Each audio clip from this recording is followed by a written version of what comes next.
আমার পাশে একটি উট আছে, আমার মাথার উপরে রোদ আছে এবং নিচে বালু আছে। তবে আমি নেই কোনো আরবের শহরে, আমি আছি আমার দেশে অর্থাৎ বাংলাদেশে, যেখানে পাওয়া যাচ্ছে বিশাল বিশাল সব উট।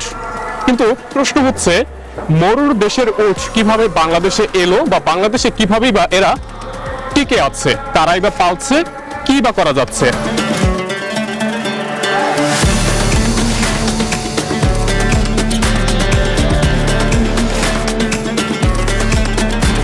আরো একটি মজার বিষয় জানিয়ে রাখি, বাংলাদেশে শুধুমাত্র উট পাওয়া যাচ্ছে তেমনটাই না, কুরবানিতে এই উট কিন্তু কুরবানি দেওয়ারও সুযোগ আছে কিনে নিয়ে, কিংবা পাশাপাশি মাংস পাওয়ারও সুযোগ আছে। তবে সেটি কিভাবে পাবে, উট কিভাবে কিনবে, বা এই উটের অবস্থানই বা কোথায়, আমরা একটু জানার চেষ্টা করব যারা এই উট রক্ষণাবেক্ষণ করে থাকেন বা যারা মালিকানায় আছেন।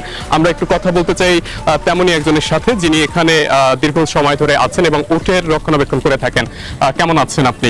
আমি ভালো আছি। আমি আশিকুর রহমান শিমুল পারভেজ, আমি এই প্রতিষ্ঠানের ম্যানেজার। আচ্ছা, আমরা একটু আপনার কাছে জানতে চাচ্ছিলাম যে মরুর দেশের উট বাংলাদেশে কিভাবে এলো? সে গল্পটা অনেক পুরাতন। আজ থেকে 22 বছর আগে সাধারণ বাবু হুজুর উনি কোরবানির উদ্দেশ্যে গাবতলী হাট থেকে 10টা উট ক্রয় করেছিলেন কোরবানি দিবে এই নিয়তে। ওই সময় উট এনে দেখা গেল দুইটা উটনির বাচ্চা, উটের পেটে বাচ্চা। তখন পেটে বাচ্চা থাকলে তো সে কোরবানি দেওয়া ঠিক না। উনি ওনার ভিতরে এইরকম চিন্তা উদয় হলো যে যদি বাংলাদেশে এই উটের একটা ফার্ম করে দেয় কেমন হয়। তখন উনি ওই একটা উট কোরবানি দিলেন, বাকি 9টা উট দিয়ে উনি খামার আজ থেকে 22 বছর আগে 2004 সালে উনি আরম্ভ করলেন। ওখান থেকেই আসলে খামারের পথ ছিল। একটু জানবো যে আসলে এই উটগুলোকে লালন পালন করতে প্রতিদিন কেমন ব্যয় হয় আপনাদের? আসলে এটা অনেক ব্যয়। আমাদের জায়গা হিসেবে জায়গার বেনিজ না দিলে নিজের খাবার খরচে বা যারা পরিচর্যক আছে সব মিলে বা ট্রিটমেন্ট সবকিছু মিলে আমাদের প্রতিদিন প্রায় 10,000 টাকার মতো এই একটা উটের মধ্যে খরচা। কি খাবার দিতে হয় এখানে? যে আমরা গরুর যে খাবারটা আছে এই খাবারটা আমরা খাওয়া অভ্যস্ত করেছি। উটগুলো বললাম ঈদের মধ্যে কিছু উট আসে পাশের দেশ থেকে, পাশের দেশ থেকে উটগুলো মানুষ করে। আর আমাদের এখান থেকে আগে আমাদের অনেক উট ছিল, এবারে উটের ফার্মটা অনেক বড় ছিল। তখন আমরা এখান থেকে উট বিক্রি করতাম, কি অনেকে নিয়ে এখান থেকে কোরবানি দিয়েছে। আর সর্বোপরি এই খামারটা বাণিজ্যিক হিসেবে তৈরি না, এটা হলো ধর্মীয় চেতনায় উদ্বুদ্ধ হয়ে বান্দা হুজুর এই ফার্মটা করেছিলেন। যদি হচ্ছে কেউ কখনো কুরবানির জন্য একটা উট নিতে চায়, কেমন দাম পড়তে পারে বা কি প্রসেসেই বা তারা নিতে পারে সামনের ক্ষেত্রে? উটের দাম বর্তমান বাজার মূল্য একটা ভালো সুস্থ অ্যাডাল্ট উটের দাম 25 থেকে 30 লাখ টাকা। তবে আমাদের এখানে যেহেতু আমরা ফার্ম করছি, এটা বাণিজ্যিক উদ্দেশ্যে নয়, আমাদের নিজস্ব যারা বিভিন্ন প্রোগ্রাম আছে, রাসূলের জন্মদিন, ওনার জন্মদিন, বিভিন্ন ধর্মীয় প্রোগ্রামে আমরা এগুলো কোরবানি দিয়ে এবং জবাই করে এটা মাংস দিয়ে আমরা তাবারুক করে থাকি সাধারণ মানুষের জন্য, সাধারণ মানুষকে খাওয়ার জন্য হুজুরের পক্ষ থেকে আয়োজনটা করা হয়। সেক্ষেত্রে আমাদের এবার বিক্রির কোনো উদ্দেশ্য নাই।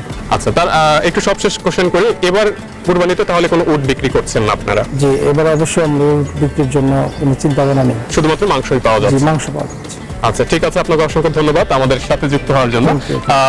যেমনটি বলছিলাম যে এই যে উটগুলো আছে, এবার তারা কুরবানিতে উটগুলো বিক্রি করবেন না। তারা মূলত গত বছর কুরবানিতে কিছু উট বিক্রি করেছিলেন, তখন বেশি ছিল, এবার কম থাকার কারণে উটগুলো আর বিক্রি করা সম্ভব হচ্ছে না। তবে তাদের কাছে পর্যাপ্ত পরিমাণে উটের মাংস রয়েছে।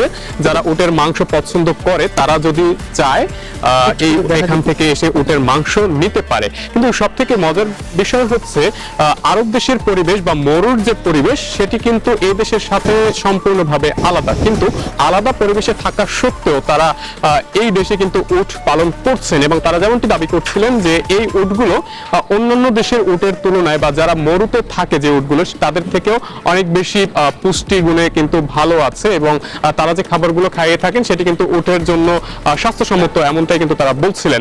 আমরা এই মুহূর্তে আছি মতিঝিলের যে বাংলাদেশ ব্যাংক আছে তার পেছনে মূলত এই খামারটি রয়েছে, এবং সেই খামারে এখনো আমরা এখানে প্রায় 4 থেকে 5টির মতো উট দেখতে পাচ্ছি, যে উটগুলো এখন বর্তমানে এখানে রয়েছে। এবং এই উটগুলোর বয়স তারা বলছিলেন যে কোনোটার 14 বছর, কোনোটার 15 বছর হয়ে গেছে। তবে সব থেকে মজার বিষয় হচ্ছে আমরা অপরিচিত হওয়া সত্ত্বেও যখন তাদের কাছে যাই, তারা কিন্তু মানে এরা মানুষ দেখলে বুঝতে পারেন যে কোনো ক্ষতির কারণ বা হচ্ছে ভয়ের কারণ নেই। আমরা প্রথমে যখন কাছে আসছিলাম একটু ভয় ছিল, কিন্তু এখন তারা কিন্তু একদমই মানে শান্ত শিষ্ট স্বভাবের। আমরা যদি একটু হাত দিয়ে ধরতে যাই বা কাছে যেতে চাই, সেক্ষেত্রেও তারা অনেকটাই বন্ধুত্বপূর্ণ আচরণই করে থাকেন। এই যে একটু কথা বলি তোমার সাথে, আসো।